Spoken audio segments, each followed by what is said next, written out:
Hi guys! Andito pala kami ngayon sa grocery. Mamimili kami konti. Hi! Diyan kami pupunta. Dito na kami. Let's go! Dito na kami. Yan. Guys, 6 o'clock na. Mga 6:20. 6:20 na. Tignan nyo, ang taas pa ng araw. Come here, let's go! Come, Ashton, let's go! Yan. Dami pa rin tao guys na, pero pagka winter, gantong oras, wala na. Wala nang tao kasi maaga yung sunset kapag ka winter, pero pagka summer, ang sunset dito is 9. Diba na? Yeah. Mga 9:30, sobrang liwanag po, ganun. Parang mga 6 o'clock sa Pinas yung vibe, ganun.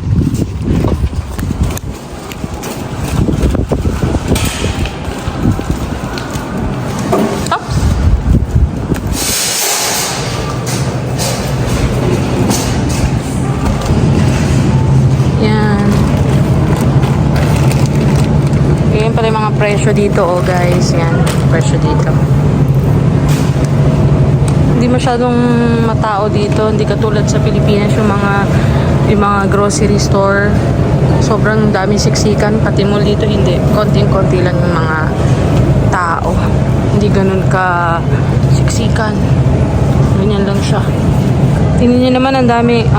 Pag pinutusan ka bumili ng kamatis dito, tatanungin mo pa yung nanay mo, anong klaseng kamatis? Iba-iba. Ayan iba-iba. Pati yung presyo, iba-iba din. So far, ang pinakamura ito. $2.99 per pound yan. Diba? Mahal, no? Grabe. Pero syempre, huwag ka magko-convert. Okay lang naman yan. Mura na yan, yung $2.99. Kasi dito mo naman kinita yung pera na gagastusin mo. Pero syempre, pag kinonvert mo sa Pilipinas, mahal talaga yan. Diba? Yan. Strawberry, tsaka grapes. Kanina umaga pala guys, meron ditong picking ng strawberry dyan sa Spar Brothers farm. Punta sana kami kaso nung nakita namin sa Facebook, tapos na. Ayan sarap diba? Nakabili kami kanina sa farmers market. Parang ganyan din, pero mas mura kasi yung farmers market, siya, mas mababa yung bigay nila. Kesa syempre pag nandito na sa supermarket, diba? Yan, mga gulay. Yun lang. Doon yung isdaan. Mamaya, papakita ko sa inyo. Ay, tingnan nyo guys, sobrang walang customer. Pwede ka maglaro-laro. Ayan, anak ko. Careful ha. Watch out. Yan. So, dito na hindi kami masyadong mamimili guys kasi meron pa naman kaming meron pa naman kaming mga pagkain sa bahay. Kasi madami kaming binili last week. Tapos titipid kami. Aray! Dito yung mga fish. Konti lang yung fish section. Yan lang. Tapos ito.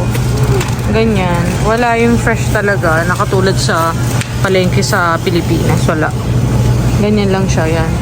Shrimp. Which one did you get, Daddy?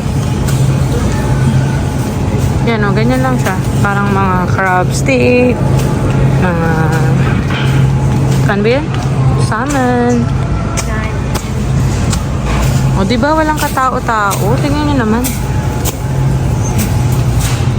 Yan. Talaga makakapamili ka ng maayos kasi hindi siksikan. Yan. Dito naman yung mga baka. Yan, mga baka, baboy, manok, ayan, dyan. Ganyan lang din. Tapos ito yung mga nuggets, ganun. Ganyan. Tignan nyo guys yung baboy, yung mura. $5 lang. Dito, pansin ko parang mas mahal ang manok dito kaysa sa baboy dito sa Canada. Kaya mas makakabili ako ng ito yung mga $2 lang. Ayan, 5. Ito 3, pang sigaw. Diba? Bibili ako. Siguro ito na lang kukunin ko. Ay, hindi, mahal pala yun. Wait na. Ay, bibili ko. Ito na lang. Kukunin ko. May bilihan din pala ng mga damit dito. Ayan, mga damit. Yun guys, nahinto yung pagbibideo ko. Medyo nag-enjoy ako sa pamimili. And nag-check. Dito, meron din sila mga gantong section, no? Para tong ano katumbas sa atin para SM Supermarket, ganun, parang Save More. Yung mga binili namin, mga pagkain lang na pang-almusal, mga ano, pabibilis lutuin, ganun lang. Ang mahal dito nung ano, 22 wood. Pero pagka bibili ka ng mga gantong gamit dito, medyo mahal. Mas mura pag sa Dollarama. Pero syempre quality. Quality naman dito. Ikaw na lang magde-decide kung saan mo gustong bumili, ganun. You know, may mga electric fan. Pag summer, naglalabasan yung mga ganyan. Tapos pagka winter naman, mga heater, mga portable heater. Yung mga ano lang, pang table, ganun. And meron din pala ganyan guys, so international aisle. Dito yung mga international.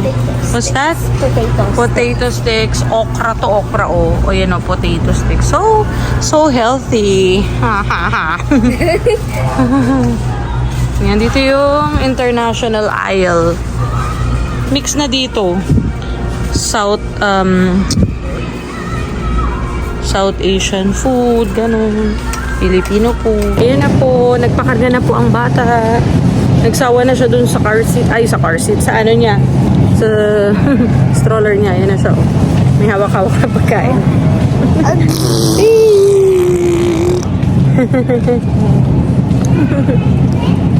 Almost done na rin kami.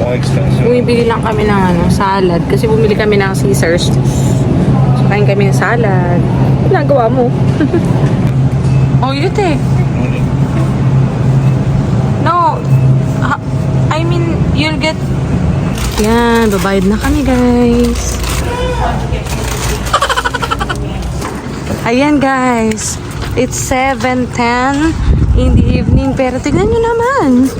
Parang alas 4 ng hapon. Diba, Ashley? Right, Ashton? Right? Yan. Andito na kami sa car. Yeah. Dito na kami. Oops! Why did you drop your toy? Ate, I need your help. Yeah. Open. Say open. Open. Oh. Bye. Close the door. Thank you. Hi. Oh, yun na. Grabe. Saglit ko pa lang siyang binuhat pero hiningal na ako kasi mabigat na siya 11 plus kilos na to eh. Ayun. Nagstay naman siya sa stroller niya pero yung last 10 minutes ayaw niya na. Na-bored na siya. Diba? Yan. Pupunta na kami ngayon ng guys, na bilihan ng tubig. Yan. Dito pala guys sa Canada, kahit nasa likod ka nakaupo, or basta kahit saan ka nakaupo tapos basta nasa loob ka na sasakyan, kailangan naka-seatbelt ka. Yung baby naman dapat nasa car seat. Pag hindi, tapos nalaman ka na ng police, kunyari may nag-report sa'yo, nakita na hindi mo nilalagay sa car seat yung baby mo, pwede ka ma-fine. Tapos kapag madaming offense ka na, pwede nilang kunin sa'yo yung anak mo. Kasi parang parang pabayang ina, ganun. Or magulang. Kaya dapat, nandiyan sila palagi. Kahit nagwawala na, ayaw niya talaga dyan. Ibili na kami ng tubig. Iniwanan kami ng dalawa, oh. Dito pala kami bibili guys ng tubig sa needs. Hindi pala Sobis, sorry. Sobis ako ng Sobis. Dito sa needs.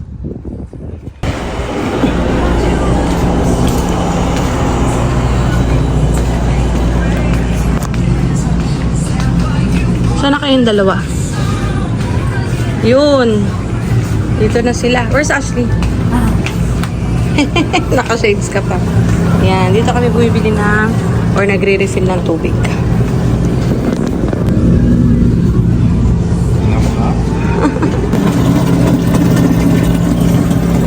Ito yung price guys. Yan. Yan. Itong sa atin, para tong mga 7-Eleven ganun. Or alam niyo yung mga O kung yung mga ganun, yung mga bilihan sa mga gasoline station, parang ganito to. 24 hours ba ito ba? Needs? 24 hours? Tapos na yung una, ito na yung pangalawa. Yan, nilalagay ni ate. Naka-shades pa yan. Ano yan eh? Yung shades na gamit niya yung Meta, yung Ray-Ban na connected sa Meta. See? Hey Meta. Hey, Meta. Take picture. Take picture. Ay, Oh, yeah, it works. See? hey, Meta. Kita nyo guys. Take picture. Kami guys ng KFC para hindi na kami magluluto ng hapunan. Nag-order na kami sa application tapos pipick up na lang namin. Let's go! You wanna come, Daddy? Let's go, me and Ashley. Okay na yung order natin guys. Chinek ko lang kasi minsan kulang. Tapos ayaw ko ng Thai part. Nagbayad ako ng extra. Baka mamaya nilagyan nila ng Thai part eh. So okay na. Kaya tayo ay gugurgos na. Yes, andito na kami sa bahay guys. Kakain na kami. Super hungry. Baka naman pa-like and subscribe na din na. Wag nood-nood lang, ganun. Thank you. Bye-bye. Next video ulit. Bye! Bye